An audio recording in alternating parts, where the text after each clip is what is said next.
T-minus 30 seconds.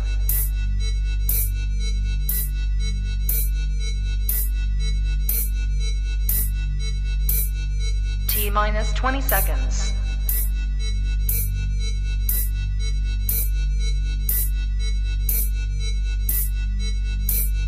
10, 9, 8, 7, 6, 5, 4, 3, 2, 1, 0.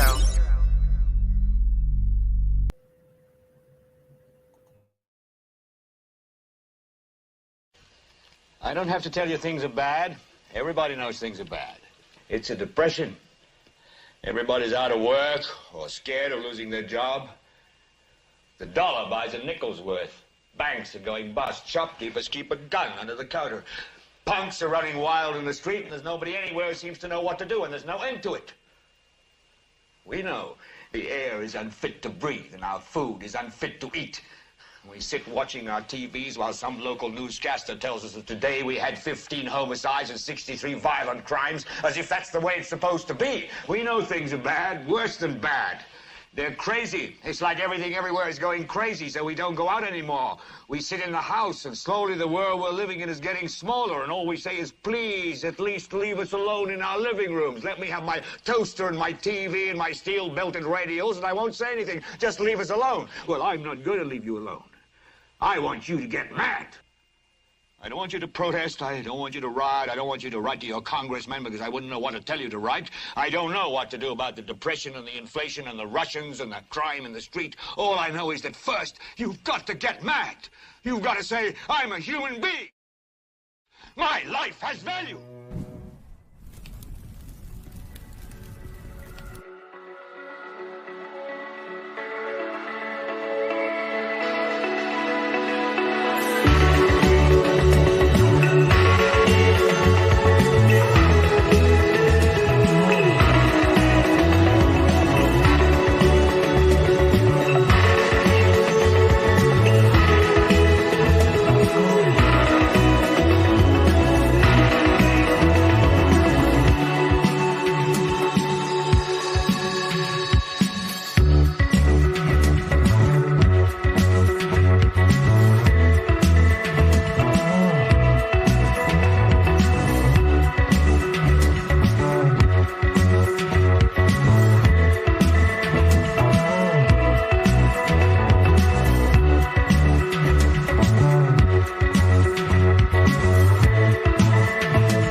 Good afternoon, good evening, everybody, and welcome to Global Watchman News. My name is Lori Spine. I hope you guys are all doing well. If you are in the live chat, we do ask to keep it family friendly. There will be moderators in there to make sure that we stay within the terms of service put forth to us by the platform we're utilizing tonight. If you're new to the channel, welcome. Take a minute to hit that subscribe button, hit that bell, so you know we go live. So it's Wednesday night again. You guys know what that means, and we're going to welcome to the panel our usual Wednesday night. We're going to start with our co-host Ernie. Somebody about to go deep down under, and I think it's going to be us. That's right. Once again, we are going to jump down that rabbit hole head first. Here we go. Woo! That's right. Somebody hold my beer. And again, we're going to welcome to the panel Trisha or Trish, whatever, right? Whatever. Hi, guys. Hi, guys. And the star of the show on our Wednesday night panel we have with us again is Big John. It's your old pal back again one more time. Woo! That's right. How we all been this week? I've been well. Good. Yeah. Excellent. been facing some heavy spirits, but Yeah. I'm Oh trucking. yeah. Oh, Well, yeah. that too. Yeah, that too, Ernie. Yeah. Yeah, absolutely. It's you can tell when you're hovering over the target when those attacks start really coming at you, and it's a time we just have to go into our prayer closets. We have to do our fasting and praying, and understand that we were given a purpose, and our rewards are not here on this plane, but again, they are in the next. Amen. Amen. Now, because we're going to be going down some deep, dark rabbit holes, as always, I'm going to ask Ernie to please open this up in prayer. Dear Heavenly Father, we thank you for your sacrifice on the cross for our sins, God. We thank you for your grace, your love, your mercy. We thank you for your righteous rule over us. We thank you for creating us. You created the heavens and the earth. You formed us from dust. We thank you for providing us an avenue to be forever with you. God, we come to you with heavy spirits and heavy hearts, and we're seeing a lot of things that's been transpiring in just this month alone. We don't know what the future holds, but we have faith in knowing that you know the beginning from the end. You have everything mapped out. You know what's going to happen, God, and you are in control. For that, we're forever in debt. God, I ask for you to watch over us as we talk about some things that there's some people out there that don't want us to talk about. We pray for your hedge of protection. We pray for you interfering with this platform so we can provide a smooth and steady stream to those who need to hear this message tonight, God. I pray for the audience that's listening right now and those that are going to be listening later, God, as the message that we will present to them, that they will be able to have an open mind, open heart, open soul, and open ears to be able to receive this message that you have placed on our hearts, God. We pray for your hedge of protection and your whole armor of God to envelop us to resist the wiles of the devil as we proceed on in this walk of life, God. We love you, we honor you. In Jesus' name we pray.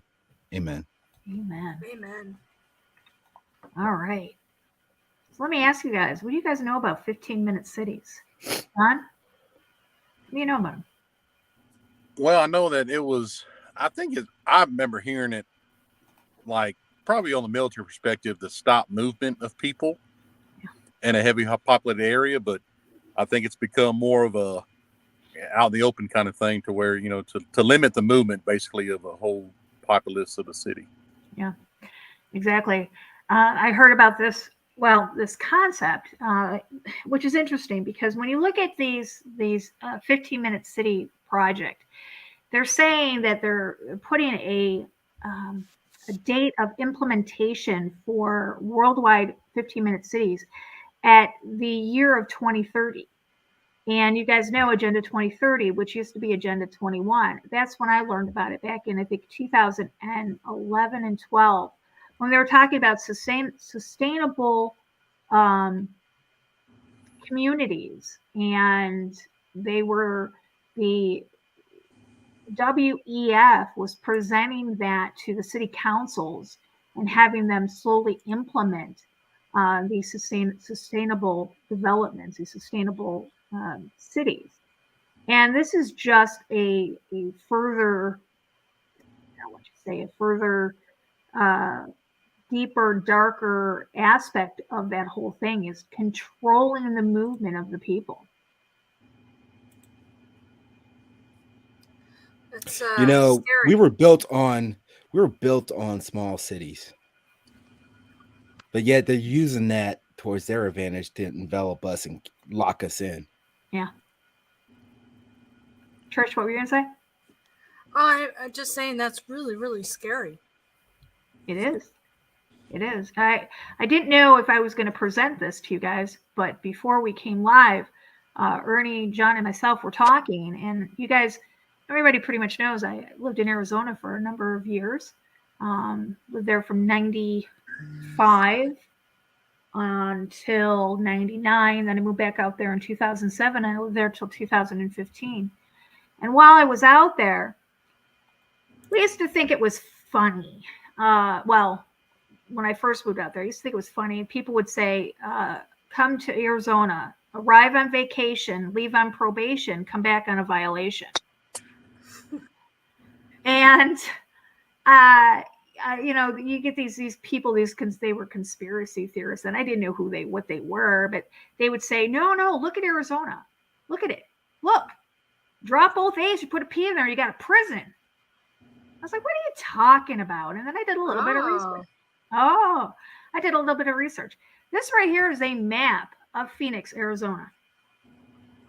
And you can see there are 6 red lines.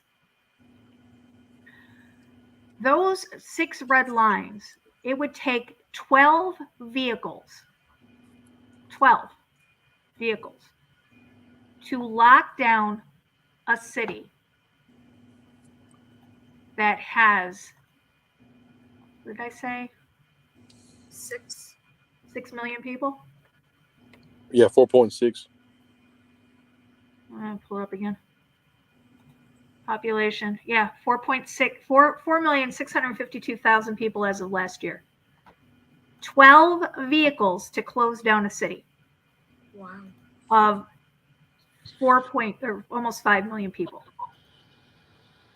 That's scary, and that's a big area.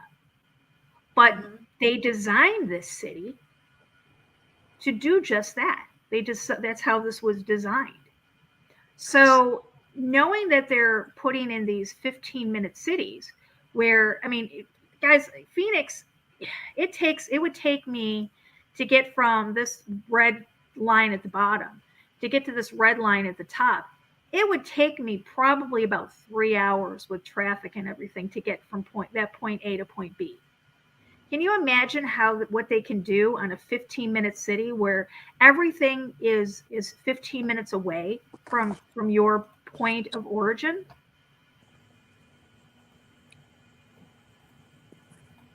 Yeah, that would totally take out the cars. You wouldn't need none of that stuff, but No. That's what they would want. No kind of movement. Like, you wouldn't have a car to escape. Exactly. You wouldn't have a car to escape. Exactly. You depend on public transportation. What would you think they would do when they closed down that city for public transportation?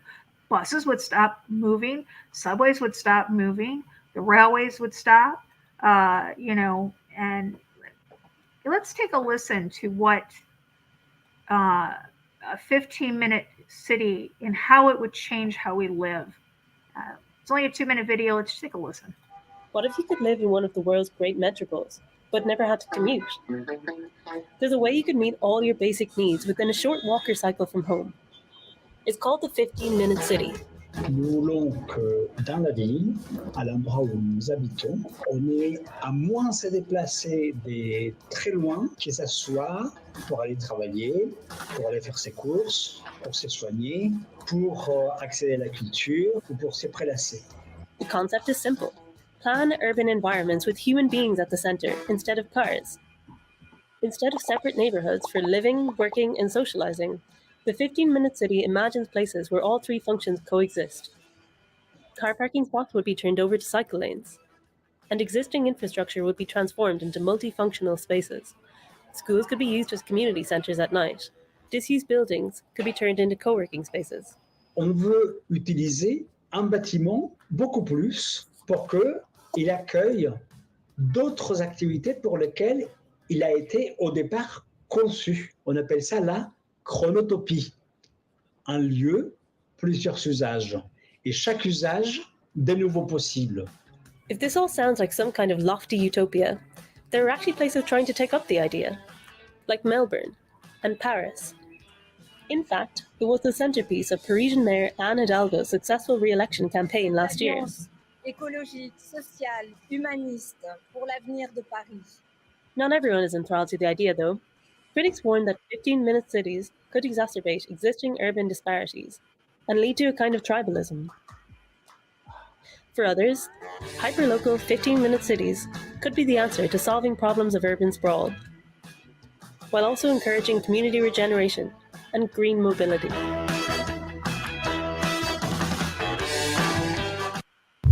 Once again, we got the key phrases such as green. Mhm. We know they've been talking about having green implemented in all aspects of life. Did you notice that she said about how spaces would be utilized different aspects? Schools, when they're not in use, would be used as community centers. I ran into an article. I can't find it now, but while I was researching this, I ran into an article that was talking, and this goes along with Klaus Schwab, where he says you'll own nothing and you'll like it. In these smart cities, or in these 15-minute cities, your residence, where you live, is not yours. It's community. So when you leave for work in the morning and your kids leave for school, your home is now transformed into an office or a daycare center or something that the city needs at that time. Can you imagine leaving your house in the morning and knowing that perfect strangers are coming into your space? Talk about not having a personal space. Isn't that? I mean, that's kind of something that messes with a person's human psyche, isn't it? Yeah, no doubt. They want full submission from everything. Yeah. I think especially for us women, because we are nesters, right? That's kind of built into us. And think about that. I mean, they're going to take that away. I mean, that's something like, how would I say it? It's part of who we are. We're very territorial. Yeah. But it's ingrained in us to have a home and to nest and to, and they're taking that away from us. Right. Yeah, they say the idea is 15-minute cities, but you notice that they never said anything about freedom. Right. Right. Well, I mean, I guess you've got freedom to move about for 15 minutes. Yeah. I mean, they're going to give you everything you want in this area, I mean, and what if you go outside? Let me ask this question. I mean, and this kind of comes into the aspect of when they start this, paperless and, this blockchain digital currency. And when they go with the whole social credit score. So say you leave the city, say you get a girlfriend or a boyfriend that's outside the 15-minute boundaries. What then? Is there punishment for it? Are you docked social credits? Are you docked anything from your universal income? That's interesting. Like you can't even travel. Yeah, I'm thinking you'll be like those carts at Target. Once you go past the line, you're frozen. Right. Right. You know what? So I just thought about this. There's a damn movie where the people have clocks on them. That's why they can't go different places, because your time will run out and you'll die. That was with Justin Timberlake. Yeah, they'll keep everybody in the same. Remember, because he couldn't leave the time zone that he was in. Yes. But when he got all that time, that's when he went to the city, and he went where all the rich people were at. Yeah, that guy gave him like 1 million hours or 1 million something. Years. He gave him like a bunch of years to live. Yeah. Yeah. And then, isn't that crazy? I just thought about that. Like, that's exactly this. You can't go no more than 15 minutes or your social credit score will be turned off. And then the people with the clocks on them, they'll die if they don't get back to get more money from the shelter. Yep. It was his mother. He was trying to get to his mother to give her more time. Yeah, that's right. She did not age or anything. You didn't age during this time. You stayed at a certain, I just found it's 2011. It's called In Time. I'm going to play that for us real quick. Yeah. I watched it. It's really good. Lori, that definitely sounds like some type of mark of the beast technology stuff too. When you really think about it, like, I mean, you you're on a ticking time bomb and you got a social credit score attached. Right. I mean, that's Well, yeah. wow. I mean, they could very easily, Turn when it you off. run out of social credits, or when you get, to a point, or you hit zero, boom, it's the nanobots. They take you out. Boom. Let's take a listen.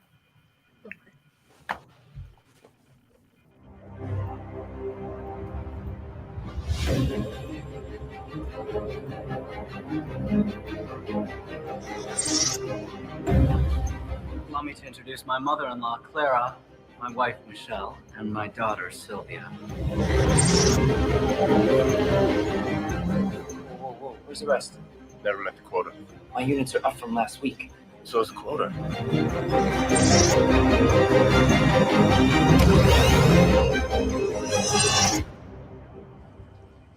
Just once, I'd like to wake up with more time on my hand than hours in the day.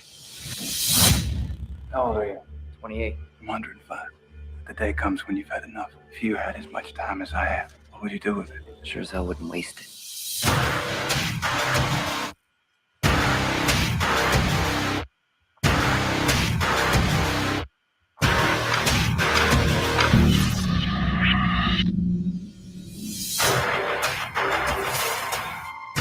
The last time anyone saw him alive, there was over a century on that clock. Well, all of the time.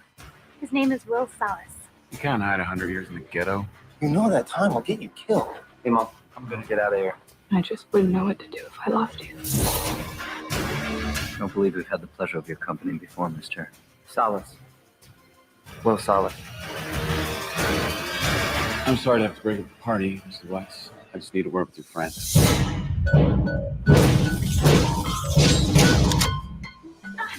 This is my destiny. Please take me home. I can't do that. Why? You're keeping me alive. How can you live with yourself watching people die right next to you? You don't watch. Close your eyes. I'm gonna make them pay. I'm gonna take them for everything they've got. Come on, help yourselves. Take the time, it's free. You put enough time in the wrong hands, you upset the whole system. Let's hope so. If this works, we gotta get more. I can help you get all the time you want. You know we're coming to get you.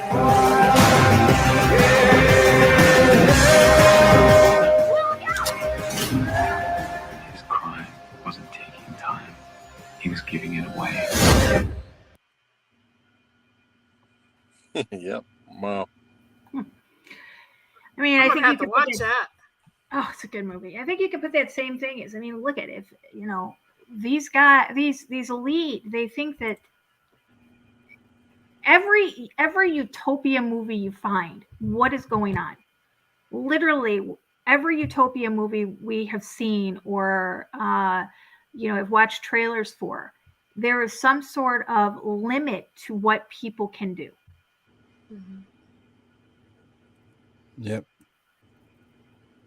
In Book of Genesis, with the series that I'm preaching on with my fellow deacon, God didn't design us for that. He designed us to be fruitful, multiply in abundance, and have dominion over this earth.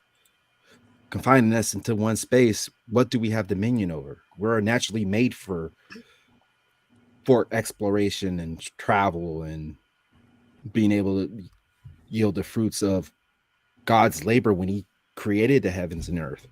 And when that's taken away from us, not only does that impose physical threats, but it also poses spiritual threats, the mental well-being. Oh, no doubt. So you're going to see people like just go to war and kill each other off. Yeah. That's the whole thing they want to do. They want to, that's easily protocol. Anything can come of getting these cities together. You can round people up. You can, you can start taking stuff away from them little by little. Like, oh yeah, it'll start out. You have the ice cream shop and different things within walking distance, fun things. And we're going to close that. We're going to make a bookstore. We're going to close that. And then when it's time, when people start getting unruly, you have them all set up to go in and round them up like they did in the ghettos of, of Germany. Yeah, or you can just bomb them. Yeah, there you go. Or that's right. Or just, gas them right there in the city. United States 357, Article 357, the U.S. 117-3130A says the right to travel is part of the liberty of which a citizen cannot be deprived without due process of law under the Fifth Amendment. Let me ask you guys a question. Let's think for a moment. Let's seriously think about this thing we're not supposed to talk about and how it has changed our DNA and how the Supreme Court has stated. I can pull up the paperwork if you want. I still have it on my computer. It's stated in black and white that if your DNA is altered in any way, shape, or form, you are not human, and therefore you are not entitled to the Constitution to protect you. So wouldn't this right to travel as part of the liberty of which a citizen cannot be deprived without due process of law under the Fifth Amendment? We would not, the people that have their DNA altered would not have the protection of the Fifth Amendment, would they? No, they wouldn't. No. Well, the fact of the matter is they are liberally taking elements of our Constitution away from us little by little. Right. So by the time this stuff is implemented, who's to say we won't have a Constitution to begin with? Exactly. Right to travel and privacy, intersecting fundamental freedoms, 30, J. Marshall, J. Info, Tech, and Privacy. I'll put this link in the description, but here's the abstract of it. It says the same thing. The U.S. Constitution, Supreme Court recognize and protect the right to interstate travel. The travel right entails privacy and free domestic movement without governmental abridgment. Without governmental abridgment. So in order to get around this, they're going to have to come up with some sort of laws that are going to pin us into these 15-minute areas. Well, here's the thing, Lori. When the United States became the corporation of the United States, we became under maritime law. So therefore, we are all wards of the state. Right. Right. So is the Constitution still relevant right now in which we can have those types of rights? We're not under the Organic Constitution. We haven't been under the Organic Constitution since 1871.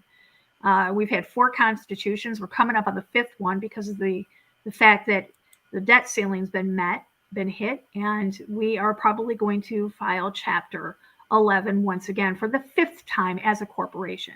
Under bankruptcy law, a corporation has to restructure. They have to do a new what is it called? A new bill of rights per se for this company. So what they do is they revamp it, reformat it, change one word or a little bit of word. They never do one thing. They never take it to the people to ratify it, because if the people knew that this was done, they would be pretty pissed off.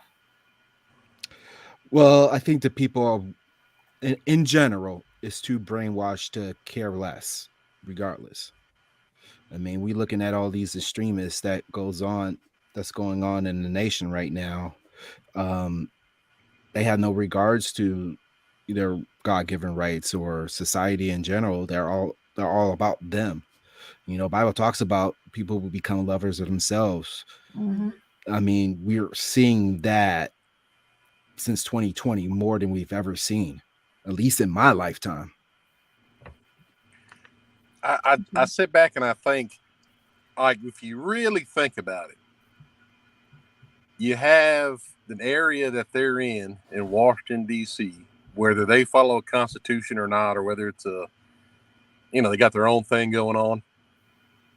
Here's what I'm starting to gather, that the Constitution is more like it was just a good idea at the time. Has it done well for us?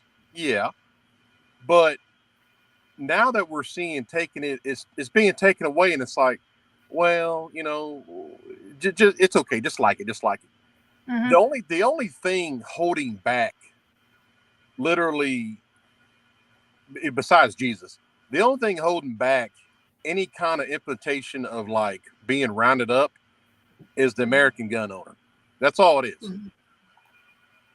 Between that and the Almighty, I mean, there ain't nothing else, and it's coming. They're just trying so hard. And are they going to round up all the weapons? No. Are they going to take out the gun owners? Yeah. It don't matter. You don't have to round up weapons. That's pointless. You take away the people that use the weapon. Well, you can get away with that. Well, if you really think about it, when major cities were built, the idea was to gather as many people as possible to be in one space so they can quickly travel to work or go to the grocery store. And those who decide to live off of their own and live in rural areas, when these things are implemented, how are they going to go ahead and gather them all? That's what I'm saying. It's like it's going to be more of a implementation of kinetic warfare rather than going around than waste infantry and armor. Where I'm getting at is, yeah, we have this occult democracy. That's what I've learned to call it. It's just Washington D.C. is built so Apollo can enter the Antichrist body. Like that's it. The apotheosis. Yep. And I'm like, how are we doing so good? And we're being told we're doing well. We're doing good for people. We're going to help Ukraine. It's like we're going to fight Russia to have chaos. You know what I mean? It's like, and then the only thing standing by now is our belief in a system that we are free. But every day it's being taken away. I've seen people are getting beaten by the cops, killed by the cops. Cops aren't officer friendly anymore. It's a paramilitary unit. They're like the biggest gangs in the United States. They want to talk about Crips and Bloods. The cops are them. That's the real absolutely thing. Absolutely there. The most of them, 90 some percent of them are Freemasons. They're the Brotherhood. You'll even hear, they're brothers. This is their brothers. So it is fraternal order and stuff. You're I was just about to say that. Yeah. The United Nations, they have their United Nations uniforms in their police stations. And look at these people. Like, if you look at all these things, like, okay, if you come across a story that they're doing this or they beat this guy up or whatever, it's like, where are they hiring these people from? Right. Why are they like hired under these United Nations principles? You know what I mean? You can actually find that in these structured cities that Obama put in. These UN, what do they call them, Lori? It was him and Susan Rice got it put in there.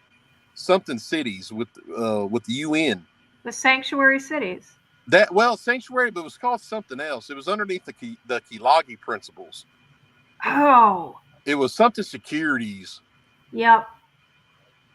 But it's where the United Nations takes over all the police departments, and they already got their uniforms, and that's when they brought in. Well, they've already militarized them. Yeah, absolutely. Yeah, they gave them all Bearcats and MRAPs and stuff, and gave them all this. You look at them now when they approach your car, it's like being stopped like you're in Ukraine. You're being stopped because you're Russian, and they got these these wearing their body armor and a little half of them ain't even they received that, never had to wear it in combat, and. But they treat you like you're a combatant, and that's what I don't understand. I just don't care for that. Well, nowadays. Obama was also the one that put into effect that you can be detained without cause for an indefinite period of time just because they don't like you. Yeah, the Patriot Act started that off after 9/11, and that's what they wanted to happen. They wanted an excuse to do that, like to treat you. I mean, remember all the videos of all the cops saying, "Well, we're against constitutionalists." And we're against this, and we're against the Patriots. It's like, well, what are you? You know what I mean? Like you swore to uphold the Constitution, and that's where I'm at with it. It's like I think that was something they had everybody be calm with, kind of like when like I don't know. I think the Vikings implemented stuff like an idea of a God to like to soothe the enemy. Like no, he cares about you, this and that, just to calm them and then go kill them. Right. Have you guys heard? Oh, sorry. Well, have you guys heard in the last week or two, I've heard that I think California and Nevada, they're trying to open up police recruitment for the illegals. Yeah, I saw that. What could possibly go wrong? Well, that's how they're going to hire under. They're going to tell you that But that's how they're going to hire United Nations people. That's how they're going to hire foreigners. They're going to call them illegal. They're not illegal. They're just United. They're from other militaries. They're undocumented. Yeah. Yeah. So I mean, maybe that was the plan all along. Was Absolutely. to. December 31st, 2011, President Obama signed the National Defense Authorization Act, the NDAA, codifying indefinite military detention without charge or trial into law for the first time in American history. The NDAA's dangerous detention provisions would authorize the president and all future presidents to order the military to pick up and indefinitely imprison people captured anywhere in the world far from any battlefield. Yeah, if you don't do what they say, they put you. We definitely see that from January 6th, right? Correct. I listened to an article too, speaking of which, that there's been a bunch of people who weren't even there that got snitched on. Yeah. Has been indefinitely detained. Yeah, I know. Yeah. There's people that people don't like, and they've said, you know, they call it, I have reason to believe that they were there on January 6th. And, you know, they come and get them. Yeah. Here's the 4 constitutions that I was talking about. And yes, Rick said it happens once every 70 years. I think we've broken that 70-year mark, because the last time we did it was 2000. So it's the 23-year mark. But up until this time, it was every 70 years they would file Chapter 11 and redo the Constitution and redo the I forgot what it's called for a business. It's their code, their bylaws. It's the bylaws. They redo the bylaws. I was about to say that don't they change the articles in incorporation? Articles of incorporation and bylaws. Absolutely. That's it. Yeah. You know, if that's true, I'm not a QAnon person, but I get it. You know, if somebody's gonna show up and arrest everybody and everybody lets happily live after, everybody's, you know, all the Luciferians are in jail, blah blah blah. I can see that, but that just goes against the whole narrative of my belief of a New World Order. You know what I mean? Like, if Trump saves the day, then what happens? We're all good. That's it. Everything's going to be no more no tribulation, no. Right. No, I mean, literally, people. I get so angry at people all the time when I hear them talk about these things, and I'm thinking, you guys are thinking that somehow, some way, this whole Q thing and this whole Trump thing is somehow invalidating the Book of Revelation, the Book of Isaiah, the Book of Daniel. Well, you got to look at it like this too. There has to be an exposure of the current NWO to usher in the Antichrist and his new world order too. Absolutely, yeah. So they're going to, everything that is being brought to light is by design to give the false sense of peace, and finally those who are in power that is out to destroy us is gone, while the Antichrist is showing himself to be who he is. And that's when the real persecution and violence and death will start occurring. That's exactly it. Like, yeah, they may be exposing, but it brings in the old. It brings in this golden age, you know, like before the flood. Right. And people ain't ready for that. They'd be like, oh, look, yeah, we saved the day, but guess what? Here's your ascending master. Don't mind his wings. Don't mind his horns. You know, they're here to do good things for you. Mm-hmm. And don't mind their Emperor armies. has no clothes. Yeah. Yeah. Well, the devil can disguise himself as an angel of light, so I don't think he's going to be coming down with horns and wings and pitchforks. He's going to be. No, I meant his minions, like not. I mean, yeah, I know what he can be, whatever he wants, but I'm talking about his armies. You know, here's the thing: why all of a sudden, if they've been trying to hide UFOs, why are they showing spheres flying over Mosul, Iraq? You know what I mean? Right. Yeah. Why are you putting all that? Why is the talk of aliens everywhere now? It is people who ain't never even looked up the word or cared about it.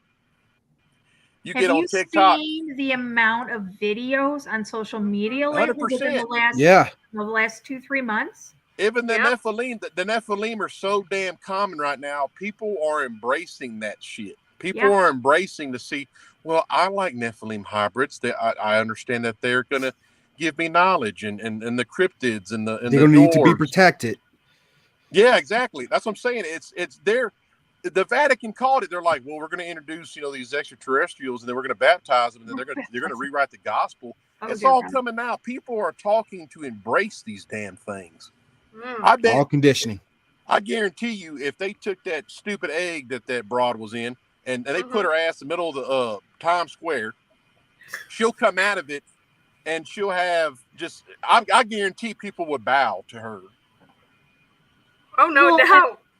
Well, I mean, when you look at it, just look at Hollywood and the music industry and the movie industry.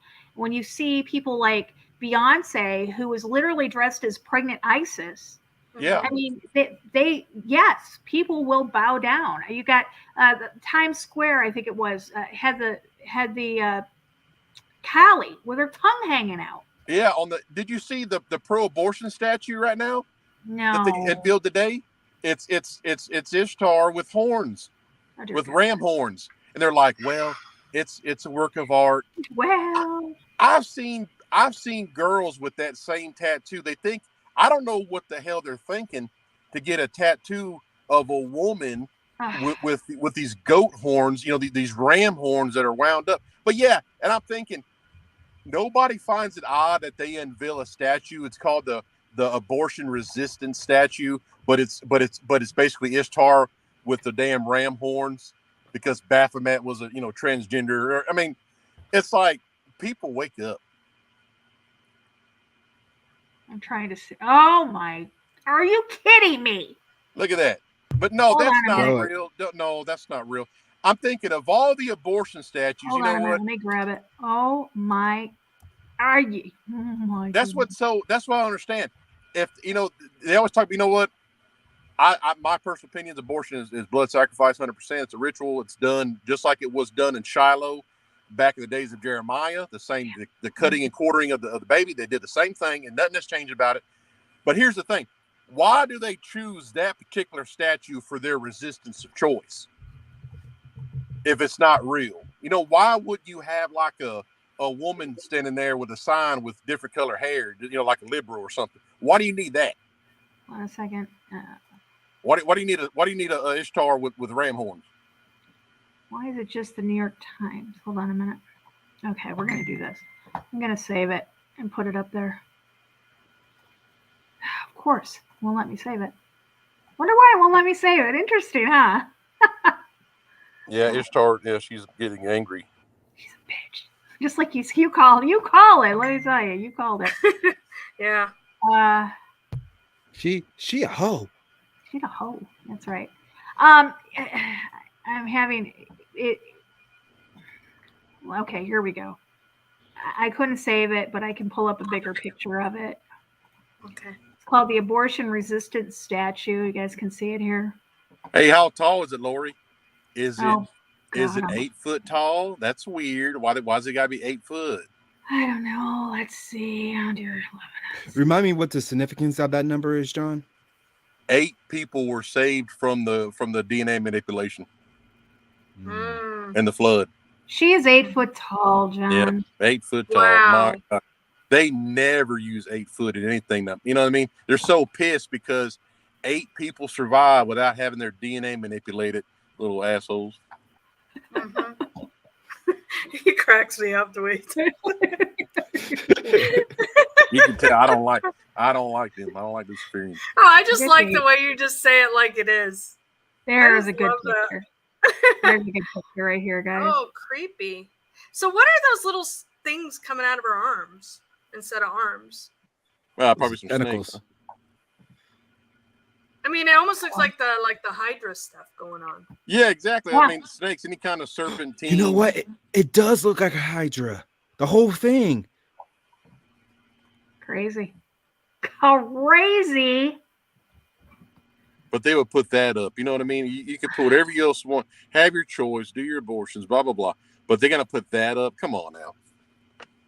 What is the gold signal? the color gold? Does it mean something? Yeah, the gold is an The algae. golden age. But that's the Yeah. golden age of man. Oh. Yep. Yeah.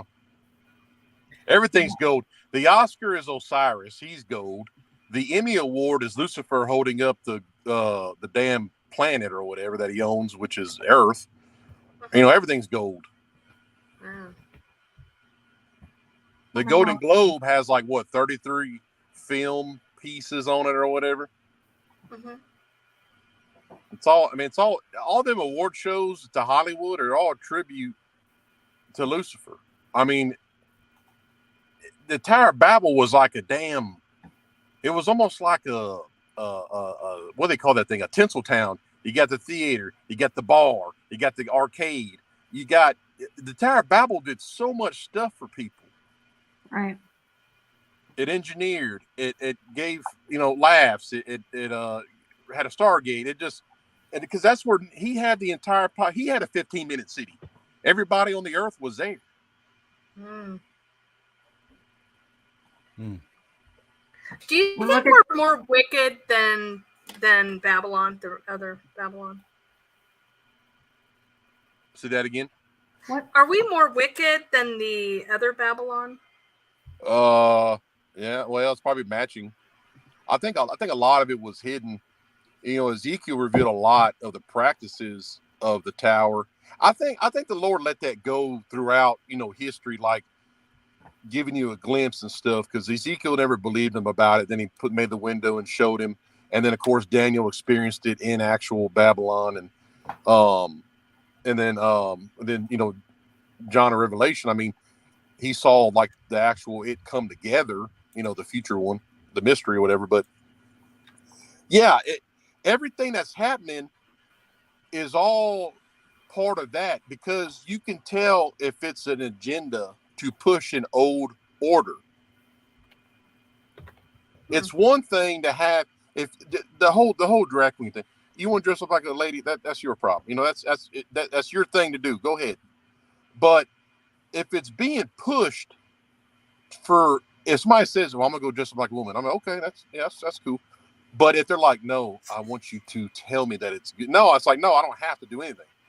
And no, I want you to bring your children over here. That's pushing an agenda. Yeah. That's where I have a problem with it. If you keep at it and keep at it and keep at it, you're doing something. You're trying to make me submit, and I'm not going to submit. You're not going to like me in the camp because I'm not going to do it. Right. Right. And the thing is too, many people from that community I've interacted with over the past couple of years hate the way they are doing things right now. So they're the minority. Right. That's what I'm saying. Minority. They have the ones that's their business what they do, but even those people can see that it's some kind of a weird agenda being pushed. And yes, they do dress up like the women, but they'll tell you, I'm not into what they're doing. I do my own thing. Mm-hmm.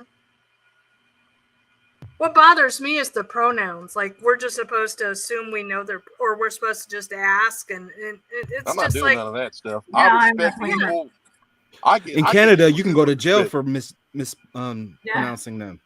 Really? Yeah, not over here. Yeah. Yes. In the And UK, the Bible tells us, good will be evil, evil will be good. It'll be mixed up, pushed backwards. Guys, on the screen right now, this is the EU building. Yep. We talked about that a couple of times, Lori. Yeah, we have. And I'm going to show you now. Anybody ever been to Houston and seen the Planned Parenthood headquarters? Yep, the ziggurat. Right in plain sight, listed right in plain sight for us. It all marks Babylonian worship at its finest. Yeah. Well, yeah, all the flat top, pyramids in Chichen Itza. Yep. Then all these buildings are built like that, whether that or a cat pyramid. But so much agenda.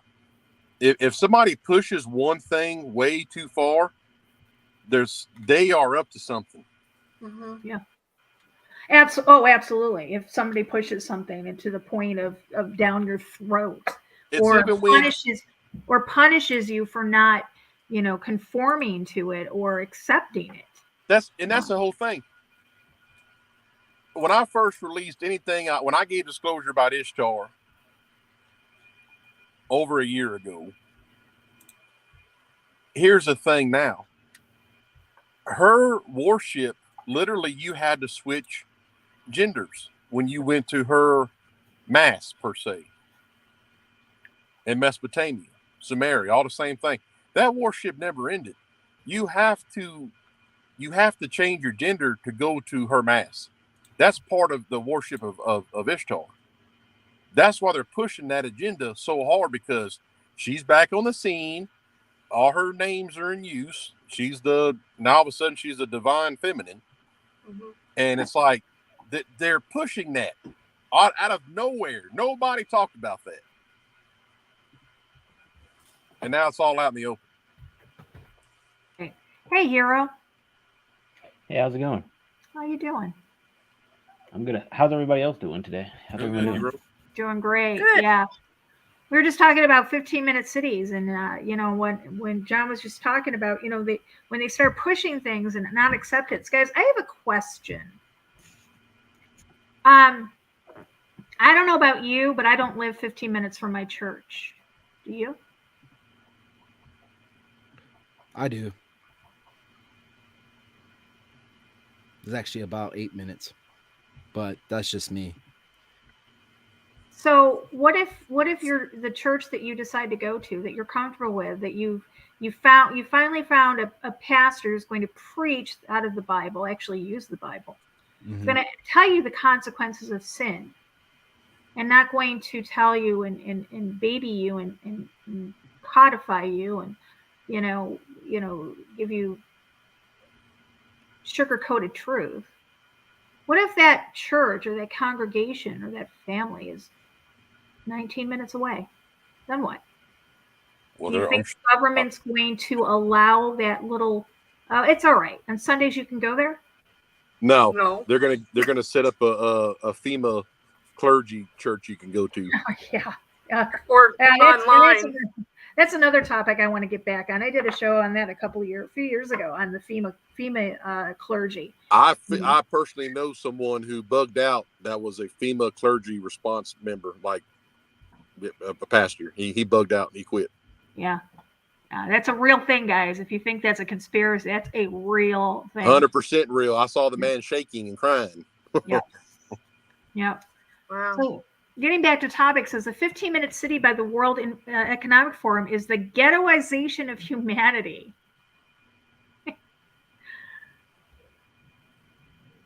The ghettoization of humanity. And I'm going to put all these links in the description for you guys.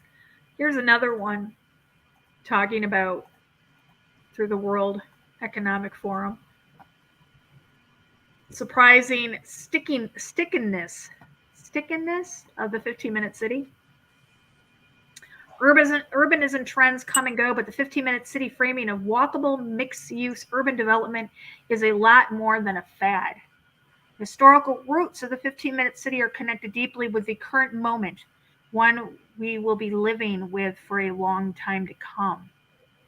Climate change and global conflict cause shocks and stresses at faster intervals and increasingly severity. The 15-minute city will become even more critical.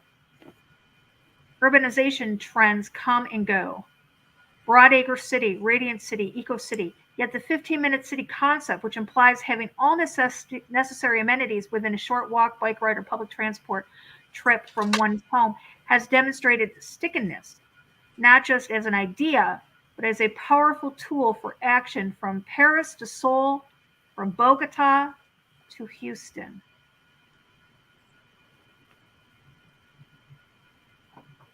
Does that mean no more like travel ever? I mean, you have to have special credits or something? Yes, I guarantee they'll give out passes that you got to apply for to go more than 100 miles or something. Right. They'll implement that easily. So it's like being in jail without 100%. committing a crime. That's the thing, because whenever they're ready to, when they're like, well, that we're tired of you, they're just going to round everybody up, because that's exactly what they did to the Jews in Germany. They put them in the ghettos. Poland. Remember Poland? Yeah. Did you guys watch The Pianist? We saw what they did in Poland. Holy cow. Yeah, put them all together. So when it's While they time were to go get them, sleeping, they put up barricades. yeah, While they were sleeping, guys, I'm glad that I pulled up this map because look at, while you're sleeping, they could put barricades up and barricade how many millions of people in like that. Wow. Wouldn't even know it. You go to sleep and you wake up and you're barricaded in and you can't move. most of these cities are gun-free zones, so you're in there. They know you don't have a whole lot of weapons. I mean, there might be some people with weapons that don't ever, tell anybody, but you just go in there and just round them up. Yep. Denver's the same way. Most cities on this side of the United States, like the western side, even Denver's the same way. A guy named Paul Martin, I think he passed away, but he showed how he was so into like Russian Spetsnaz troops that he said that like six special forces guys from Russia could literally blow bridges in Denver and seal off the entire city, blowing like 3 bridges, done with. It's crazy when you stop and you actually look at your city. I'm sure anybody listening right now or watching this broadcast right now, you can visualize the map of your city and can you visualize what they would have to do? I mean, minimal effort, guys. Minimal effort. Minimal. Especially, I mean, if you live out in an island, there's a lot of islands out there in Florida that have one bridge in and out. Boom. That's it. You're done.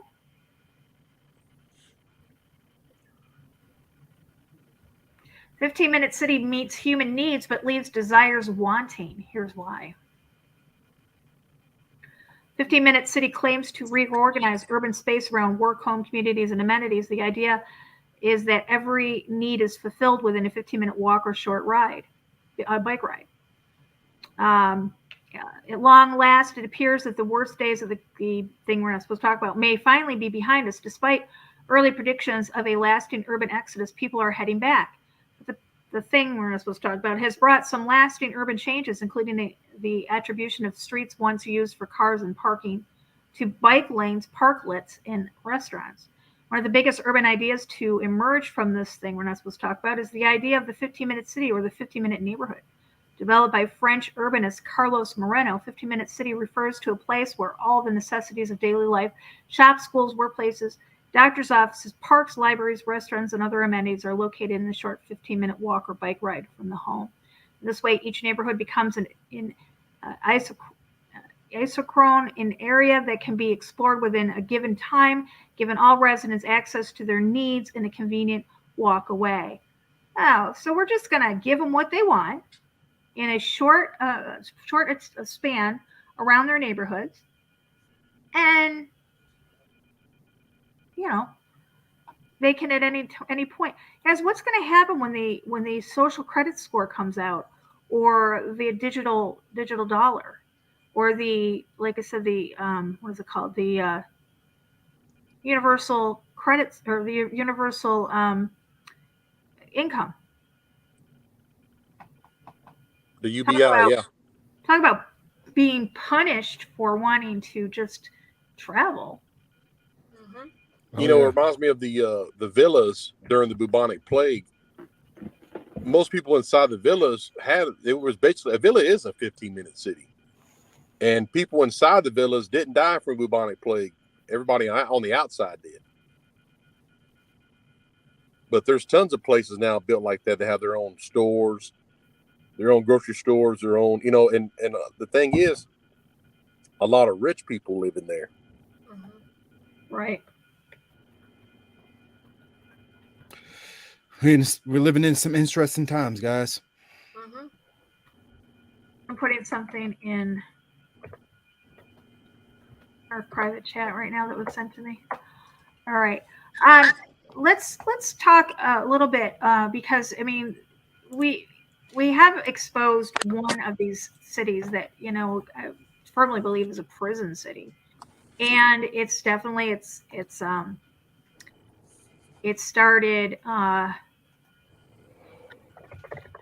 started being built. There's 2 of them. There's both in Saudi Arabia. One is Neom, which is considered a smart city, and the other one is The Line. and we talked in depth about the line. As I was researching, let me pull it up.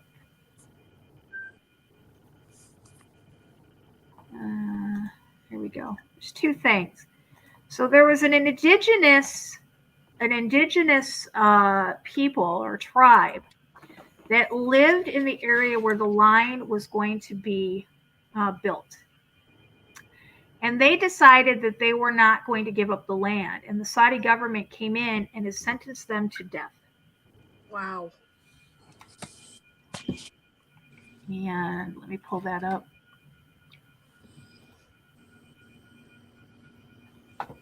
Before I pull up the line for us, let me just, I like to give you my links. The dark reality behind Saudi Arabia's utopian dreams. Hold on a second. That's one of them, but this is the one I want. Where is it? Saudi Arabia reportedly sentences 3 men to death following NEOM displacements. Human rights organizations ALQST has reported that 3 men forcibly evicted from the NEOM site in Saudi Arabia have been sentenced to death. Saudi Arabia and London-based ALQST reported the Shaleh al-Huwadi, Ibrahim al-Huwadi, and Altullah al-Huwadi had been sentenced to death earlier this month. This was in October of last month. According to the ALQST, the 3 members of the Watat tribe were sentenced after being forcibly evicted and displaced to make way for the NEOM mega project, which is planned for the northeast of the country. Says the men who were believed to have criticized the displacement of locals to make way for the NEOM development were sentenced by the Saudi Arabia Specialized Criminal Court on the 2nd of October. They were detained in 2020 for opposing the eviction.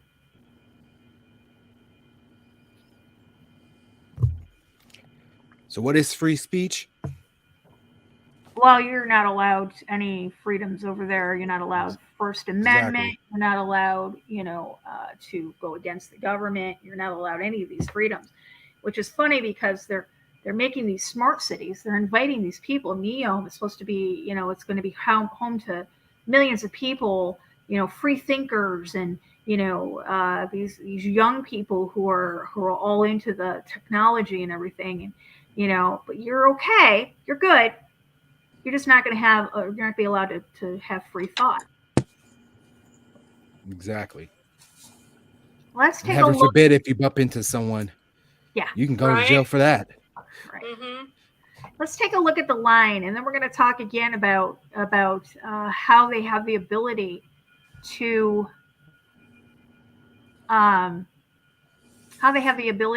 cut people off from the outside. Take a listen. Where'd it go? There it is. Countless governments and companies have taken a stab at building a city of the future. There's Songdo in South Korea, the Alphabet-funded Quayside project in Toronto, which was abandoned in May of last year, and both Singapore and Barcelona have tried to modernize with smart sensors. In January of 2021, Saudi Arabia announced plans for its own futuristic city called The Line. Instead of communities sprawling outward from a central location, they would be built vertically and arranged, in a line, hence the name. Even though the vision for the city stretches 170 kilometers, it would do away with cars entirely and instead be connected by high-speed rail that would travel the entire length in just 20 minutes. And each individual community would be largely self-contained so that almost anything you could need, be it a school, a doctor, or a quick meal, would be only a 5-minute walk away. The government says the line will run on 100% clean energy and make extensive use of sensors and AI to manage the city's services. And all of this is supposed to be nestled in the pristine natural landscape of the Tabuk province with minimal impact on the environment. Now the Saudi Crown Prince Mohammed bin Salman has revealed grandiose renders of what the city will look like to match the grandiose plans. The line is envisioned as a giant glass and mirrored wall, 170 kilometers long, 200 meters wide, and 500 meters tall. That's taller than the Empire State Building. It would have greenery stretching along the top, an open-air ventilation system to help maintain an ideal climate year-round, and it would house up to 9 million people. Now, the line is just one part of Saudi Arabia's controversial $500 billion NEOM megacity project. For one, the so-called virgin land that the government is building NEOM on is, unsurprisingly, not all that virgin. It is the ancestral and current home of many people, including members of the Hawatat tribe, who are being forced from their homes for what many see as a vanity project that won't amount to much in reality. Those who have dared to speak out against the government's plans or refuse to give up their homes have been harassed and abducted by Saudi security forces, arrested, or in some cases killed. For example, Abdul Rahim al-Hawati, a prominent Hawatat activist, was killed by police in April of 2020 after posting videos on social media trying to raise awareness of the forced displacement. All of this controversy has even led to some commercial partners pulling out of deals like Riot Games, which had signed on NEOM to sponsor the League of Legends European Championship. Backlash from the gaming community caused that to quickly unravel. Now, even if NEOM is eventually built and lives up to its lofty promises, there will still be plenty of more cause for concern. The line is expected to be loaded with countless sensors, cameras, and facial recognition technology that, in such a confined space, could push government surveillance to almost unthinkable levels. Now, that would be troubling in any nation, but in a country like Saudi Arabia, where homosexuality is outlawed, LGBTQ people are persecuted, and women hold almost no rights, it's downright terrifying.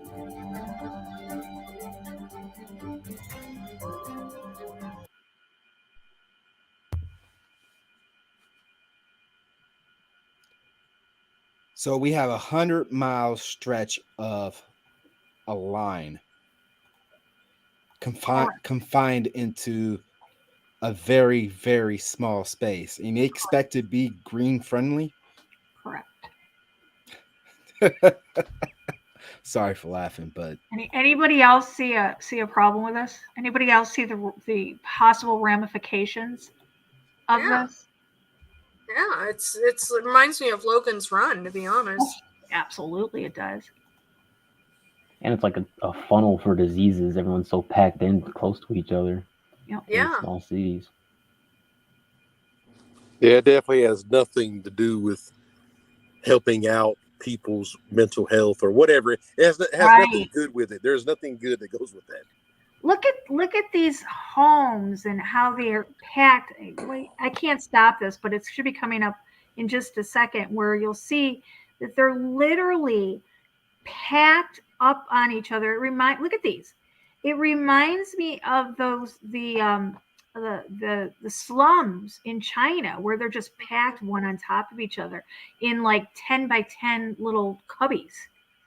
And what's up with the portal? What's that? What's up with the girl going through the portal? Good question. Ernie, they're going to put a portal in every city that you can play with. Oh, special. I wonder why she's flying. You know, they already got like portals in Houston that people saying they're seeing skinwalkers come out of. Really? In those parks. Yeah, I thought I sent y'all that video. It was like, and they look like portals too, because like, you know, if you put mirrors pointed at each other, was that, wait a minute, was that at the Scientology? I do not know. They were just like, it was like these circular portals. It was like these circular metal structures that are in the ground, and they have a bunch of mirrors pointed at each other, and people keep saying they see skinwalkers around them and all types of stuff. I think that was because somebody had sent me a video and I watched it, and then I usually download them and I send them to myself on Facebook because every time I go to grab one, they're like, it's not available, you know, they're taking it down. So I always grab them right away. And there was one that I watched that this person was showing portals outside of the Scientology building. And I don't know where it was, and it was creepy. And I think they were talking about skinwalkers. Wow. Ken said, hang on, Lori, I'll pull it up. Oh, excellent. Cool. Because I thought I may have sent, maybe I did send it to Ken. But I saw it and I was like, I don't get creeped out much. You said they got, who put the mirrors? You said it looks like mirrors, or they put mirrors? Well, you could see that there was like, because I heard in like, because I like to study like other like what people's beliefs are and other things, because every once in a while, like a blind squirrel can find a nut and tell you something that you wouldn't have heard, and like you know what I'm trying to say. Yeah, definitely. Yeah. Pretty much like they would say like if you point mirrors at one another, like it can be pretty much portals for like spirits to come through and things like that. Oh, So like inside, yeah. yeah, so inside those like circular objects, you could see like a ton of like small mirrors in it. So I was like, yeah, that's definitely a portal. Oh yeah. Take a Yeah, look I know that they had some. I can't remember that guy's name. I don't know. Maybe thought he got killed or something. But if you put two prisms together and look through them, you could see like into the fourth dimension. And he got us in trouble revealing that. That's like those glasses it begins with a D. Oh yeah. Our old buddy on TikTok. Yeah. He sells them. I always thought that they were kind of like. Yeah, I have because they're supposedly illegal. But for the line, it says no roads, cars, emissions. It will run on 100% renewable energy, and 95% of the land will be preserved for nature. People's health and well-being will be prioritized over transportation and infrastructure, unlike traditional cities. Only 200 meters wide, but 170 kilometers long and 500 meters above sea level. Guys, come on. Let's take a look at. Let me pull up the line, and I'm going to show you something. Talk about being able to close it down in a split second. Take a look at this. So this is ridiculous. I don't understand how people don't see this. Why you would want to go there? But look at this. So you've got it on both. So it's open on both sides supposedly. Okay, so you close that down, and this is I don't even know how 80-foot wall. Nobody's going to be able to scale that. No. What if there's a fire? Well, supposedly they have drones that are going to take care of us. Or that would be us. I won't go on. You don't take care of y'all. You ain't gonna find me. It'll take care of y'all. Wink, wink. It'll take care of y'all. I'll take you out to lunch, and I don't mean to eat. Yeah, they're gonna have such a problem with me. They ain't gonna mess with me. They're just gonna FEMA red list me because I'm gonna be doing everything that pisses him off. Yeah, we are the black dots. That's for sure. We're not going to be able to be what do you want to call it? Re-educated. Yeah, we're not going to be on the green list. We'll be the FEMA red list. They're not going to bother with us. They're going to try to come in and quickly as possible. Exactly. Okay, so this is it. Thank you, Ken. Let me pull this up real quick. Thank you, Ken. We're going to read this in a little bit. I ain't walking through here. My spirit told me not to. We're going to read that later, though. Make sure y'all see how this set up. That's one of the portals. There's like... Now, y'all see, right? It changes colors. So, boom. Let's read this now. It's a solstice, right? Inspired by solar and planetary movements. Now, okay, bet. They said it's a monumental, interactive, okay, installation that invites the audience, okay, to take control of the environment around them. Bro, y'all, let me tell y'all, 2-3 months ago, this was not here, bro. Y'all used to see me make videos, bro, here every day. This was not here. Now, mind y'all, I told y'all this is Saturn, Moon, Matrix, bro. And this is called solstice, right? Now, bet, it says throughout the experience, solstice disturbs your perception. It disturbs your perception of the surroundings, making you lose sense of where you.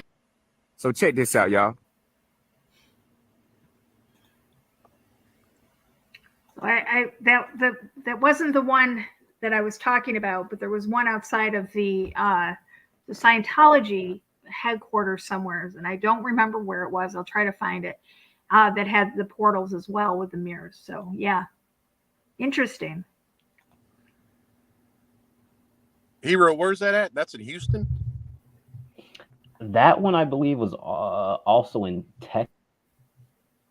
I don't know if that was in Houston, but the one I was talking about was in Houston, and they were like circular with like mirrors inside of them. Those ones were like rectangular shaped with the lights. I wonder what part of Houston. Like, yeah, I'm not exactly sure. I'm trying to see if I can pull it up. I don't know if I'd be able to though. Yeah. All right, let's talk about a little bit. We've got 45 minutes left before our time is up. Let's talk a little bit about something. So, okay, we've established that they are going to put us into these 15-minute cities. We established that, they can very well lock us into those. They can very well use our social credit scores, our universal basic income, and our cryptocurrency to keep us in check, to keep us towing the line, per se. Ha! No pun intended. Let's just talk about something. And John, you and I briefly, when we were texting earlier, I said, let's bring this up. Let's talk about how easy it would be if China were to red dawn us in these 15-minute cities. Very easily. Very easily. It was, everything, the 15-minute city, like you're pretty much locked down per se anyways, under this notion that it's going to be, oh, well, you'll be more relaxed and you don't have to drive a car, you just kind of stress-free. They'll push the whole stress-free environment thing. Right. And then mixed with what you see happening now with the movement of armored vehicles out of this country going to Ukraine. I mean, they are moving every available anti-personnel, munitions out of the United States. They are going after armories on active duty military bases. I mean, there was a time, when you went to the armory, because I was active duty, but every base, National Guard, doesn't matter, they have one. But oh yeah, when you go there, they're like, well, we had to open up the armory for the company because it was ordered that we empty the armories, and they went to Ukraine. So, here's your M16A1 back, the Vietnam era one, or here's your M14, or whatever. It's like, we took your stuff, and now you got to have here's a musket, from Revolutionary War, and now, and they literally moved 51,000 javelins out of the United States. Those are anti-tank missiles. They've moved almost all the supplies of the Stinger missiles. That's anti-aircraft. Not to mention they've already moved. And here's the thing. That inventory took a long time to build. Now, you don't hear about it because we have AT-4s. Some people still use Laws rockets, TOW missiles. All that went before anybody got wind of Raytheon selling the javelins and then the Stingers, because they build both of those.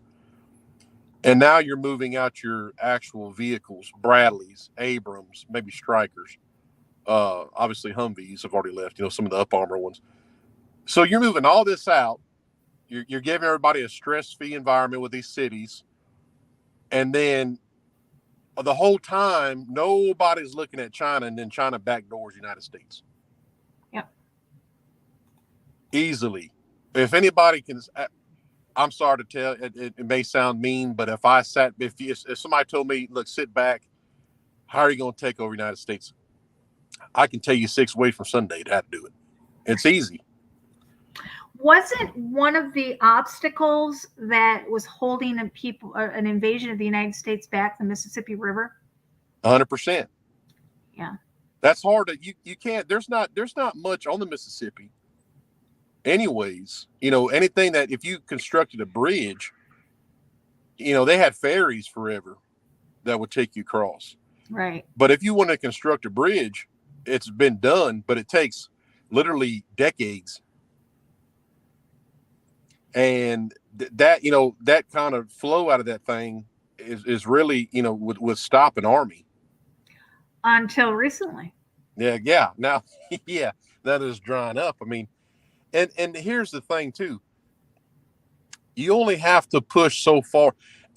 Even if you have engagements, say you have engagements on the West Coast, would it be equal to like the Civil War? Of course, none of that was really settled totally out in the West, but you had people out in the West of the United States that never even heard of the Civil War until the veterans started showing up saying, yeah, we just had a war between ourselves.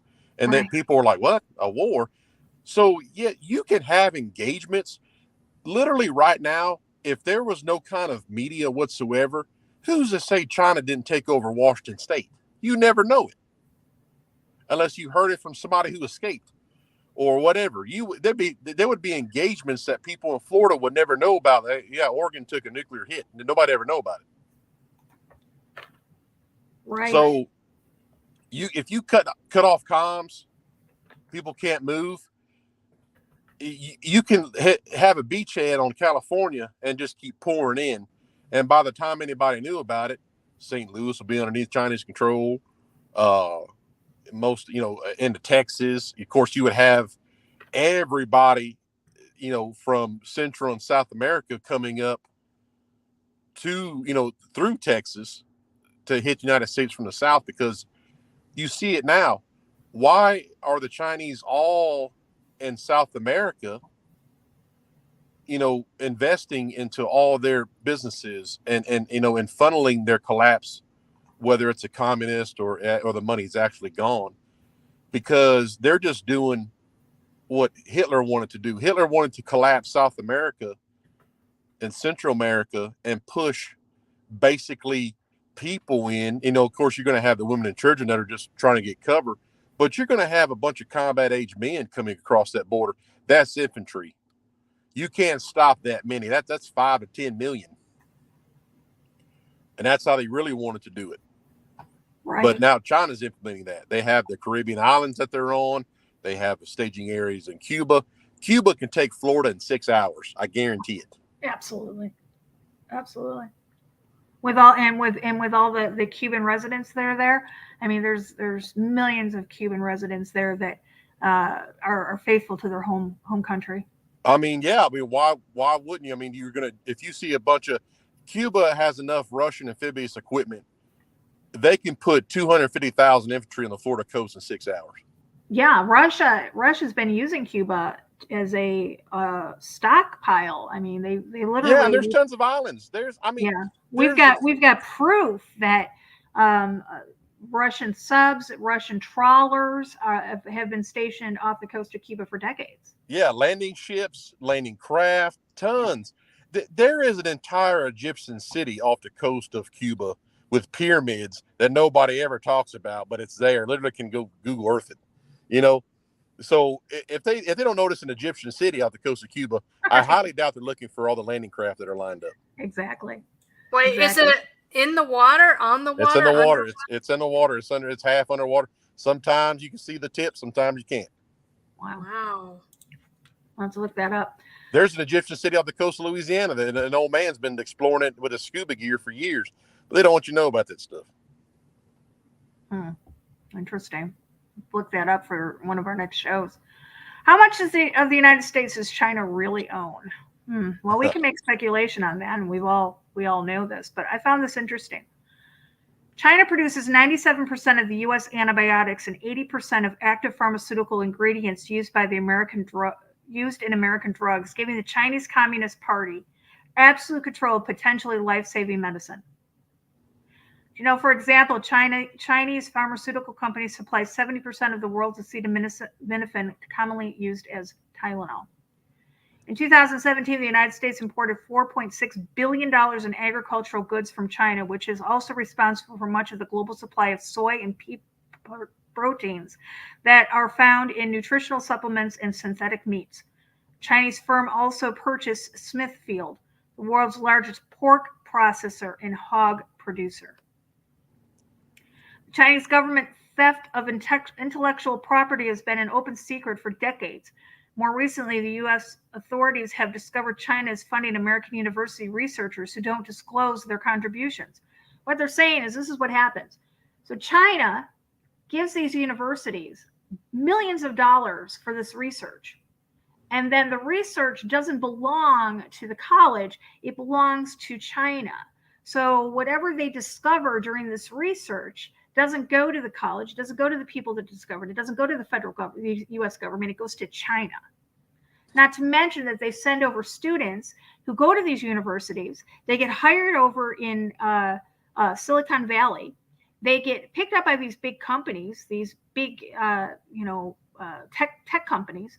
They go in there, they do research, they have access to research, they steal the research, go back to China, and then China tries to sell it to us. Common. Happens every day.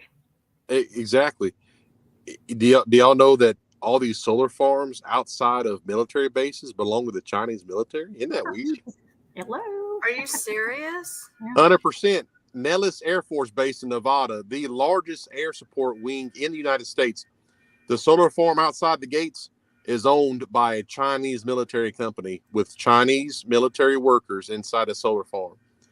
So you trying to tell me that when they're ready, they're not going to go cut the wires to the Air Force Base? And literally, if they take out Nellis Air Force Base, there is no support aircraft or any kind of land invasion in the Western United States. Wow. Holy cow. That's why they're right there.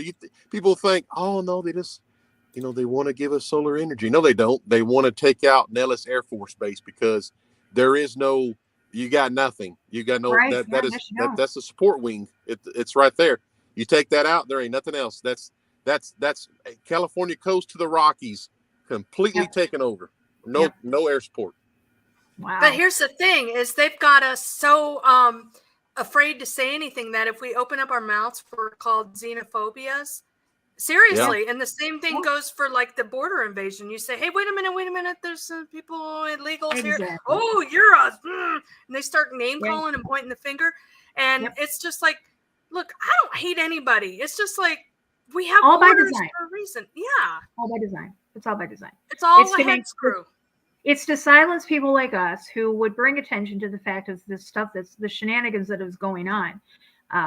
So while I have John on the panel, I'm going to show you guys something, because I want you guys to think about everything we've talked about tonight, how we've talked about these 15-minute cities, how easy it would be to shut them down. There is a small town in Arkansas. It's called Eudora, Arkansas. And supposedly, Eudora has been put under a curfew because of the crime that's taken place in the area. I'm going to show you a video, and I'm going to see if you all get the same vibe I get. Greetings, everyone, citizens of Eudora.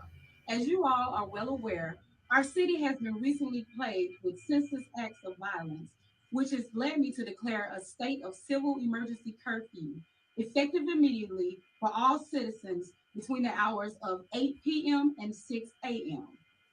The only exceptions would be for medical emergencies and for employment. The loitering statute will be strictly enforced during this time, and a copy of that statute can be picked up at City Hall. Should you be caught during curfew hours, you will be subject to being stopped and searched. Other agencies have been contacted in order to assist with this endeavor. There will be a town hall meeting on Thursday, December 29th at 6 p.m. at the Commerce Building to give an update to all citizens about the recent acts of violence that have occurred in our city. Please, ma'am, please, sir, your assistance is greatly appreciated. Okay, we're going to go around the panel, and you guys tell me the vibe you get from this video.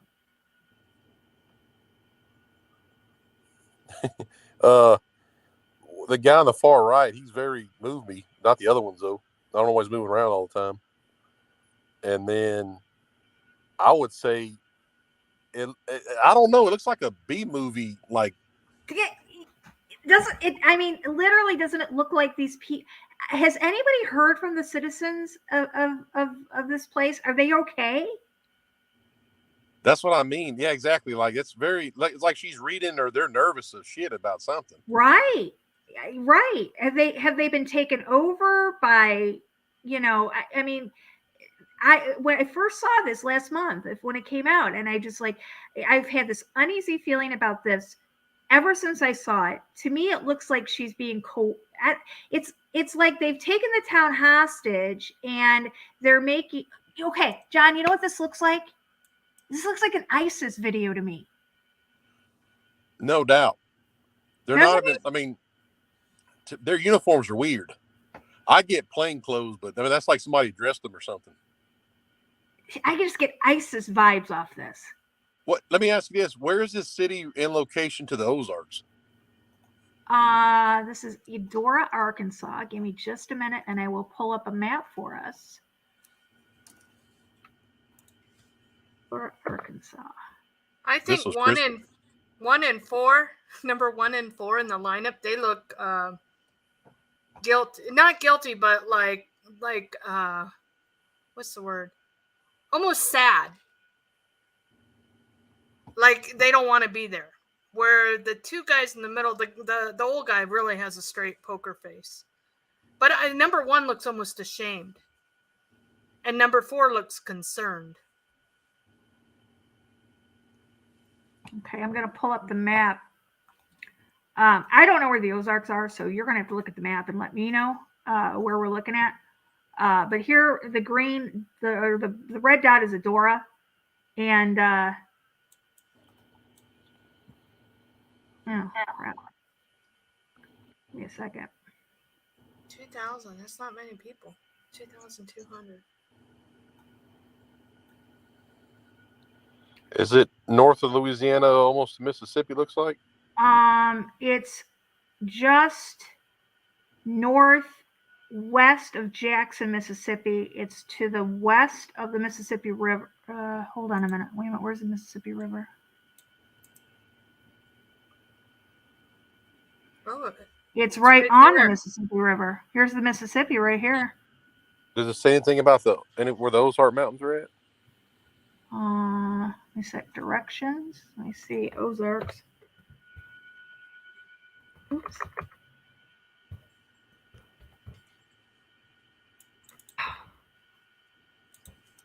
Can't spell today, guys.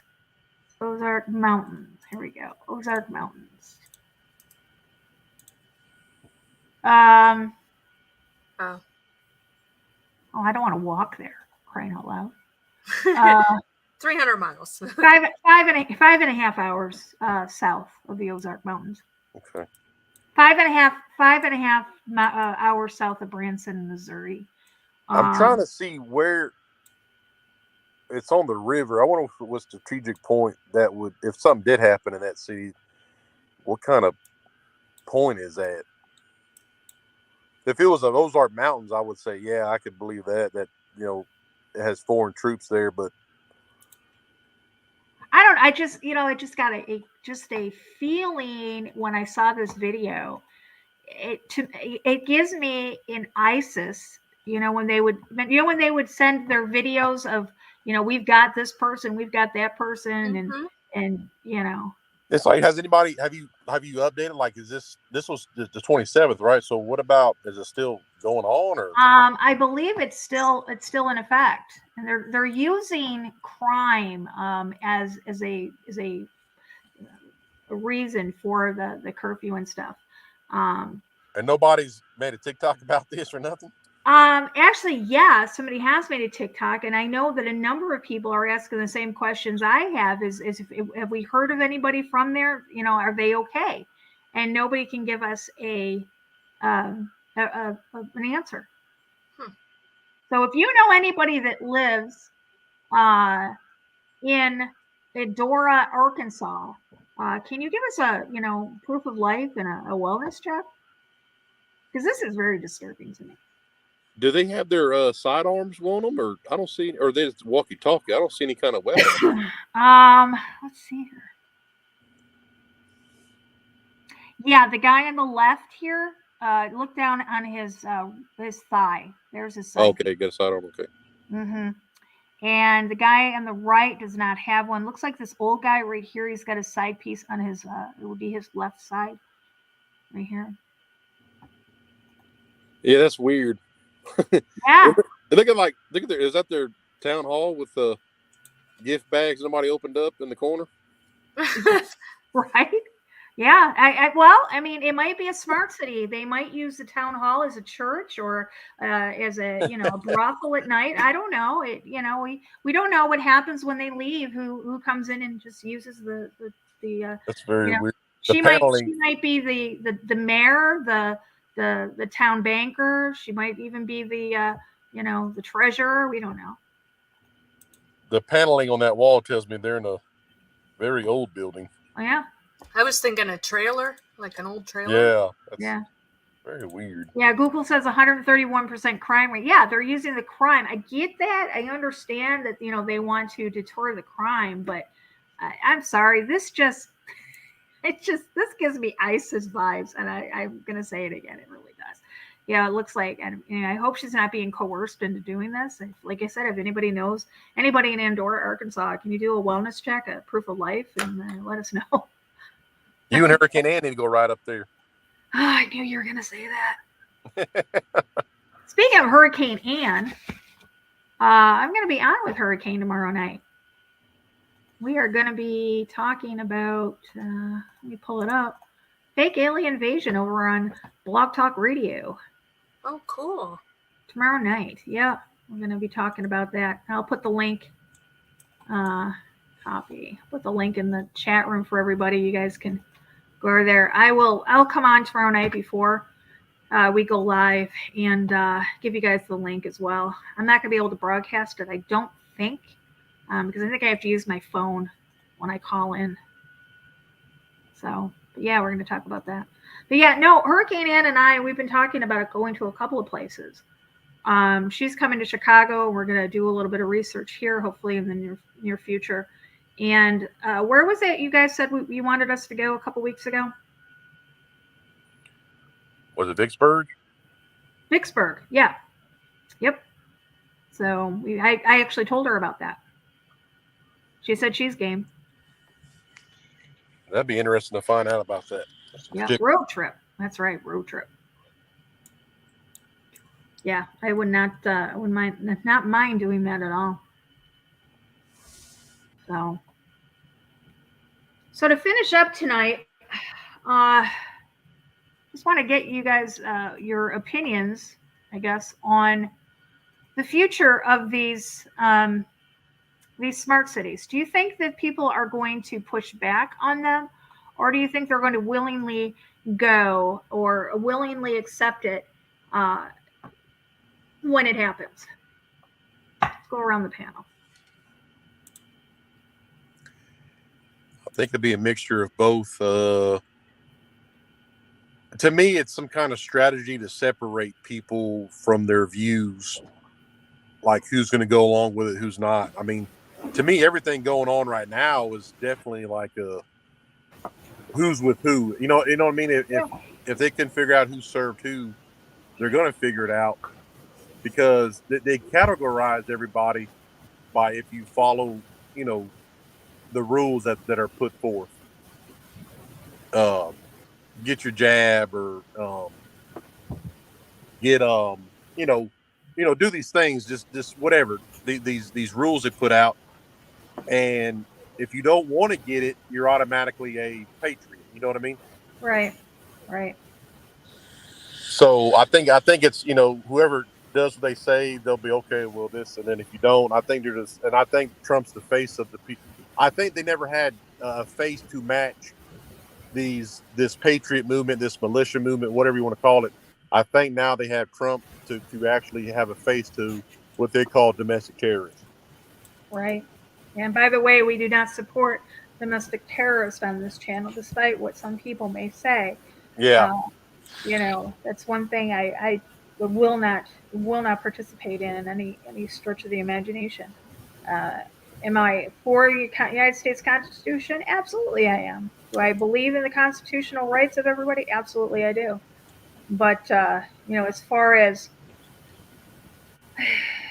the whole Trump Q thing, yeah, not on board. Yeah. Not on board. So, question, John. I don't live near my children. None of my children live in Chicago. I have one that lives in the Pacific Northwest. I have 3 that live in the Western New York area. You know me. I'm a loudmouth conspiracy theorist who doesn't sugarcoat anything. When the time comes, do you think I'm going to have enough social credits to go see my kids? No, No, probably not at not. all. They'll keep it to where, they'll allow the passes. They'll implement their little, their plan with, for like a little while. But here's the thing: if anything happens, and that's what they're banking on, if anything goes crazy, always remember wherever you are is where you're going to stay. Right. Martial law, invasion, nuclear attack, whatever. So, they can do all these things, have all these plans, but in the end, all they want you to do is to be submissive, and then if not, dead. So submit or die. That's it. And that may be an old cliche slogan. I mean, but it's like it's gonna be that submit or die. That's all they want from you. Right. Right. What about you, Hero? What do you think? I think the people who are mainly going to be down for the 15-minute cities are the people who mainly people who live in the city already, but I think not everyone who lives in the city is going to be supporting that. But I feel like it's going to be a lot of people who a lot of people with like, even though, I'm apolitical, like a very liberal mindset, in my opinion. Like I couldn't see like a conservative or something like that wanting to be a part of like a 15-minute city and like basic income and things of that nature. I think it's going to be like younger people with a very liberal mindset. Right. What about you, Trish? Well, I have to agree with Hero. I think there's not going to be many people in the next year. I don't know. I think there's going to be a big die-off, to be honest with you. So it'll be easier to round up. And I think the people that, are left to haul them to these cities, I have noticed in the bigger cities that there's a lot of construction going on. With massive apartment complexes. Yeah. And, I know that out by me, we had a natural disaster which closed a main thoroughfare. So, maybe they're doing this in other places, kind of like shut down highways, like you were showing with the Phoenix area, shut off a main road with a landslide. That they are telling us it's going to be at least probably 2 years to clear that road. Are you serious? Mm-hmm. Wow. Wow. Well, because it was a major, like we're talking boulders the size of a car, with many of them, Well, Trish, they told us that people built the pyramids and they built all the structures in Peru, and those rocks are bigger. So I know we can do this. Right. They lie. Well, they're talking about like getting dynamite because they're afraid if they scoop away what's down at the bottom, more of the boulders and stuff could come down. So they want to like dynamite blast everything. They need to just bring out the Nephilim and let them use their harmonics to do the thing. Well, they are in that area. They could just send up the smoke signals and have them come out wherever you are. What about you, Ernie? What do you think? I actually echo what Hero said too, because if you really think about it, who are the people that like to fall in line with everything the government has to offer? Young people. Yeah. Liberal. Oh, sorry, I didn't mean to say that. Did I say that wrong? I mean. Yeah, exactly. These they want to be hip. They want to, it's good for the environment. It's the thing to do. We're going to be, hip, and we're going to ride our bikes everywhere, and we're going to walk everywhere, and we're going to be barefoot singing Kumbaya as the government sipping on the Starbucks. You're right. Yep, that's right. If the Luciferians care. if the Luciferians put a club within 15 minutes of my walking distance from my house, I'm gonna go live in there. Right. I'm kidding. Right. Everybody's gonna They say can't on charge me TikTok, for DOI if I'm walking. I know. Everybody on Right. TikTok gonna say, "Oh, Big John said he'll let the Luciferians build him a club." Get your clips, everybody. Listen, get your clips of Big John saying that right here, right now. Yeah. It's funny. Deb says that she's already behind on her. She's already in the negative as far as her social credit score. She's in the negative, and I told her that I'm going to be selling eggs on the corner to up mine. So don't judge me. Wait a And, minute. You can't be selling no chicken eggs. You got to sell the bugs. Huh? You said you were going to up your credit score by selling eggs, right? Yeah. You can't sell eggs. That's bad for the environment. You got to sell bugs. Oh, that's right. Dang. Ken had a good point. What if you fart? That's funny you should say that. I did see a video where they were actually mocking this, and they said that you'll be docked 5 credits because you farted too many times this month. That's so wild. I don't know. You know, the New World Order are pretty perverted. They'd probably like it. What if everybody in the line had gas? Right. Well, when you're eating bugs and roaches every day, it might probably be like a common thing. It may not be kosher for them, though. That's the thing. I can't imagine having eaten a roach. I would definitely not comply with that. Well, it would be like He not. You remember in the movie WALL-E where they have like those smoothies that it says it's a cupcake, but it's really like apparently in the WALL-E movies like so, and this is like there's like a whole theory about this, right? So in the WALL-E movies, do you remember how everyone was like so obese they couldn't like move and they had to be in those floaty chairs and they would only drink those smoothies? Mm-hmm. Apparently, when the people would die, they would be made into the smoothies. No. So people were saying that could be like a prediction for what happens in real life. Wait, what? When they die, what?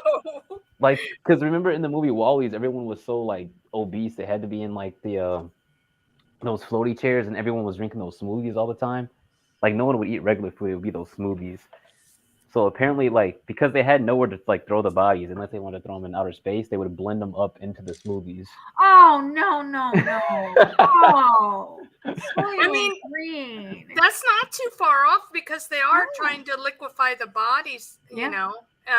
Okay, you think about it. They're okay. So they're allowed to liquefy the bodies through water cremation now. And a lot of Washington State, I believe, is one of them. It's one of the Pacific Northwest states. I believe it's Washington State, is now saying that you can use those liquefied bodies to fertilize the crops. So essentially, the biosludge. Essentially, you are what you eat. And no. And I guess it gives it a new meaning, becoming one with the earth. Yeah. Even think about the movie WALL-E. It's literally a giant, like technologically advanced city that everyone's stuck in because the Earth is like dying because of climate change, pretty much. Really, I'm gonna have to watch that again. I'm gonna have to. I was just gonna say I'm gonna have to watch that movie too because I've never watched WALL-E. Hold on a minute. I will pull up. Give me 2 seconds. Because you remember in the movie WALL-E, he was trying to save that small plant so he could start planting more plants, like save the planet. I think I saw that years ago with my kids. No, they're flying around and they're fat and they're flying around in those little chairs. Yeah. Wow. Okay. Whoa, look at that. All right. Doesn't that look like something that they would probably want to happen in one of these line cities or something like that? Wow. Why would the elite want that? That's well, like maximum they're control fattening right them there. up to use them for food. Oh. And no one can fight back when they're literally stuck right, in and no one, chairs.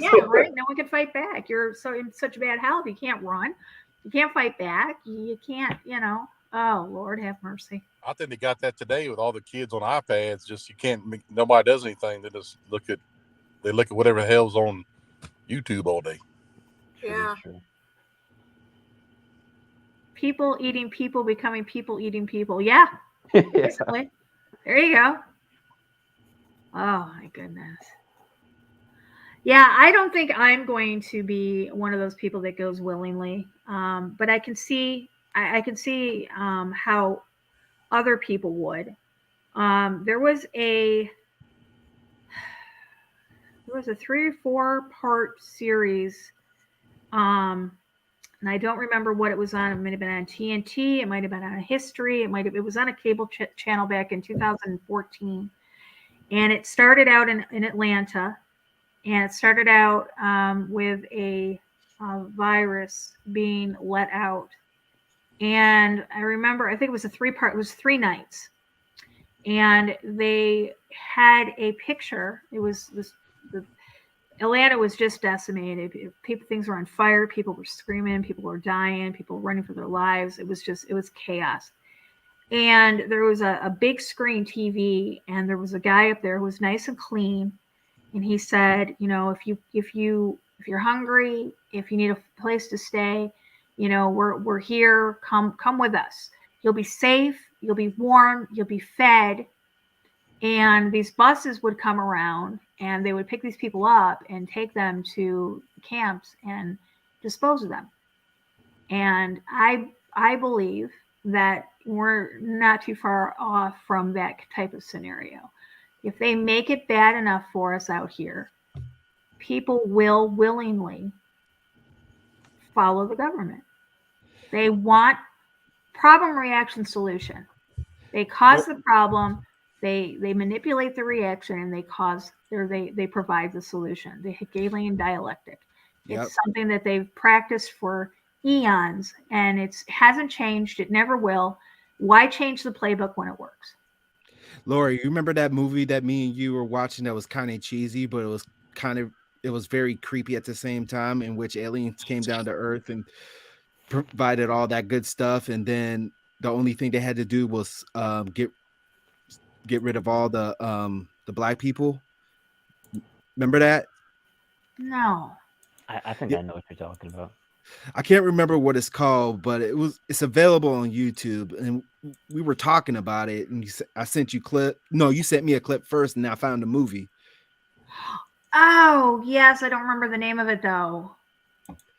Yeah, that kind of reminds me of that. Yeah, because you were joking. You're like, well, that's racist. I was like, oh, you think? Yeah, there was so many racial innuendos throughout that. Yeah, I sent it to him. He's like, well, that's racist. I was like, what movie is that? I don't know. I'd have to find it. It's in our chat. We talk so much. Let me see if I can find it. Oh my goodness, we talk way too much, Ernie. Yeah. We're gonna have to stop talking. And I'm just gonna put in racist because that should pull it up. There it is. There it is. Hold on.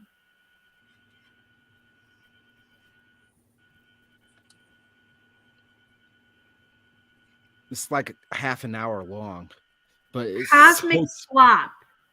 Yep. Give me 2 seconds, and I will. You said that. Where do they go, Ernie? What happens to them? Nobody knows. Who takes them? The aliens do? Yep. That's how that movie Childhood End is, because that movie. Yeah, they do they take all the kids at the end, and then everybody just dies off because all the kids are gone, Yeah, and at the end they show him in his true form. Yeah, he looks like Arthur C. Clarke. He was an MI6 and Crowley and all that. That's how he knows that's how the entities look. Is that with the hooves and the wings and the ram horns and all, Yeah, exactly. He's Arthur C. Clarke. I used to read a lot of his books. He alone he's just creepy. He just reminds me of he is an elite. He was an elite. He was part of, just like H.G. Wells was part of the in the know. Yeah. He was in with Kubrick and all those guys. They know. They were part of the revealing of the agenda, the trickle down, the little bit here and a little bit there. Let me see. I found it. Cosmic Slop. It's 33 minutes long.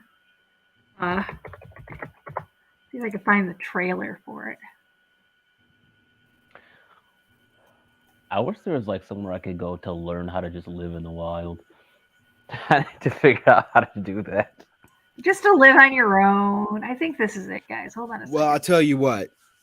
You can refer that to the book of Exodus when the Israelites were living quote unquote comfortably in Egypt and being led out by Moses, and they had no knowledge. Right. And what did they have to do in order for them to survive? Rely on the Most High God. Yeah, trust in Yes. God. You know, this has been a conversation that a lot of us have had, you know, because I'm one of those people that I'm kind of conflicted because I on one hand I'm prepping, and on the other hand I have in the back of my head going, you know, trust in God, trust that He will provide for us. You know, He took care of the Israelites when they went out in the desert. He provided them with manna and quail. You know, and it does say in the Bible that, you know, He will provide for us. He will take us to a place of safety, it actually says. Mm-hmm. And so, you know, I'm kind of conflicted on prepping. Do I prep? Does that show that I don't have faith? Is it that I don't have full trust in Him? I don't know. Kind of conflicted though. Well, you got to have oil in your lamp, though. Right, exactly. And then we've got that, you know, we have to be prepared. We have to, you know, let's watch this. Just a real quick, I think this is the right one. From the creators of Boomerang and House Party comes a film from beyond the limits of imagination. There are many mysteries we don't understand. Within the confines of the twisted caverns of the mind, there lies a fertile pit of alternate reality known as the Cosmic Slop. Oh, somebody bring me some milk, because he come a big Oreo. Cosmic Slop. Some hip, funky, and supernatural tales of life in the inner city. We are space traders, bearing exquisite gifts. I'm sure this will all blow over in a couple of days. In trade for solving all your most pressing domestic catastrophes, we are asking for every person in your country that you would classify as black. Do you really think the aliens will treat them worse than we have? Call up MCI, ask them to fire up 2 yes and no 900.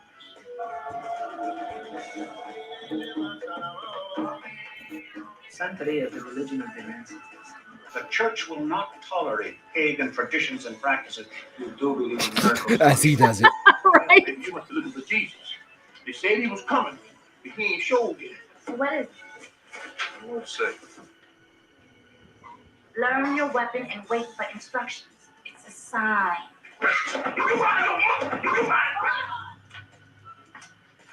Violence never solved anything. The film the Chicago Tribune called This must have been made in like the 80s or something. It looks cheesy. Well, it is a B-rated movie. It is, you know, but I can't remember. I think I saw it on TikTok, and I sent it to Ernie. Of all people, she sent it to me. Let that sink in. Those of you who don't know, I'm black. You know, here's the thing. It's got a lot of people are So recognizing funny. it. It's got tons of people I recognize. Me in too. that. Oh yeah. Oh yeah, yeah. That's weird. I've never even heard of that. I never did either. Me either. It must have been during, I don't know, my blackout years. I really don't know. It was the most racist 33 minutes I've ever seen, but it was so hilarious. I couldn't contain myself. He messages me. He goes, "Well, that was racist." I said, "I know. I'm even offended." I was It looks like laughing something. so it looks hard. like something the Wayans brothers would do, like Scary Movie or something. Well, the Yeah. people who made House Party made this movie. Oh, really? Yeah. So, what does that tell you? I can't quote anything from the movie, but there's so many stereotypes. It was hilarious. But there's a lot of truth, man. Like, really look deep down into it. I mean, you gotta see we're gonna be invaded, and they're gonna take all the black people. Well, I if you thought know was that black people interesting are was the true that- Israelites, so Right. What I thought was interesting is that the Chicago Tribune had, I'm like, oh, this movie Chicago. If you want to put it in a place, it's definitely, you could put it here in Chicago. That's for sure. Where we have mass shootings every weekend, but the mainstream media doesn't talk about it because it doesn't fit the agenda. speaking of that, they're ramping up now. I saw that. Yeah. California is, and I was watching just to go over there and take a look see at what Zachary Hubbard was talking about. He's got some pretty good decodes over there when it comes to both the Buffalo Bill player who supposedly really died, and he's been replaced, and the shootings. So go over there and take a look see. I personally, I haven't been on speaking terms with Zach Hubbard in a number of years, but he still does some good decodes. On YouTube or? Yeah, he's over on YouTube. It's called the Gematria Effect. Zachary Hubbard. He and I got into it a number of years ago because I told him he was misusing his gift. He was using it to make bets in Las Vegas for personal gain, and I called him out on it. He didn't like it. Oh well. Was he successful? Yeah. Oh. He's got a gift. He really does. Absolutely. But yes, Gematria Effect. But he was talking about the shootings in California. Let's do final thoughts and wrap this up, guys, so we can go and have our conversation. Make some coffee and talk. Who wants to go first? Final thoughts. I'll go first. There you go. I don't want to go to the 15-minute city. Yeah. I don't blame That's you. all. That's all I have to say. What about you, Hero? I'm just trying to think, like, how much time do we have before stuff just starts turning? Because we know in the end times, like, because Lucy knows he has little time, he's gonna start to like ramp things up. But it's like, how much time do we really have? Like, we don't really even know if the tribulation has started yet, or if we're about to enter it, or what. So it's like, because if we all knew there were 7 years left, then we could like really prepare and be like, okay, this is what we gotta do. But if it's like 50 years down the road, it's like, what? Well, you think about this, Hero. If it's 50 years down the road, can you imagine in 50 years how bad it's going to be, how society is going to be completely decimated? Yeah. Yeah. I hope we don't have 50 years left. Let's just put it that way. That's true. Yeah. John, what about you? I think if you watch any type of way that they're going to try to get you to go into these cities, I would just keep an eye on that. If they lure you in, if they promise you this, anything like that, I would, because once you're there, they got you. It's kind of like going to a FEMA camp. Do not, by any means, go to a FEMA camp because you will not come out of it alive. Yeah, it's not a revolving door. It's a one-way door there. Don't ever go. If you got to just go ahead and leave the earth at your own residence, and no, not by your own means or anything, but if you got to fight them off, do not go to that camp. Do not go to a 15-minute city, 5-minute city, none of that, nothing. Because once you're there, that's it. You're going to be either be tortured. It's going to be bad. Yeah, exactly. Ernie. I don't care if it's a line, trapezoid, hexagon, rhombus, whatever shape it wants to be in, I ain't going. And neither should anybody here. I mean, like anything they try to present to us here on this plane we call Earth, it all appears to be all warm and fuzzy, plenty of benefits, plenty of amenities, quote unquote lifestyle. But in actuality, they're doing everything they can to just subdue us into oblivion. Yeah. They see us as goyim. They see us as hackable humans. That was one main focal points of WEF this year. They talked a lot about us being just hackable animals, in quotes. Mm-hmm. And we have to understand that they're not looking out for us. They're looking out for Satan. That's and little do they know, Satan don't give two craps about them at all. That's true. They don't. He doesn't. It's very true. I mean, you think about it. They're creating problems. You know, food shortages, power outages, weather manipulation, political unrest, economic collapse, oil and fuel shortages. They're creating all of these things with a purpose to get us to rely upon the government more and more. And when a people rely upon the government, they lose the ability to take care of themselves. They lose the will to take care of themselves. So they're weakening us socially, politically, economically, and ultimately spiritually. So, you know, understand that our best interest is not being thought about when they offer these things to us, when they offer us these universal universal incomes, these what I would say, these DNA manipulated meats, these foods that are made with bugs, these cities that will make our lives more convenient. They're to enslave humanity. They're to ultimately lead to our destruction. So make sure that you have your foundation solid in Christ. Your salvation is in order. Take time off of social media and make sure that you get in the Word. Always make sure you start your day out in the Word. I'm telling you, it makes the world of difference in your life. And remember, we're not telling you these things to scare you. The spirit of fear is not from God.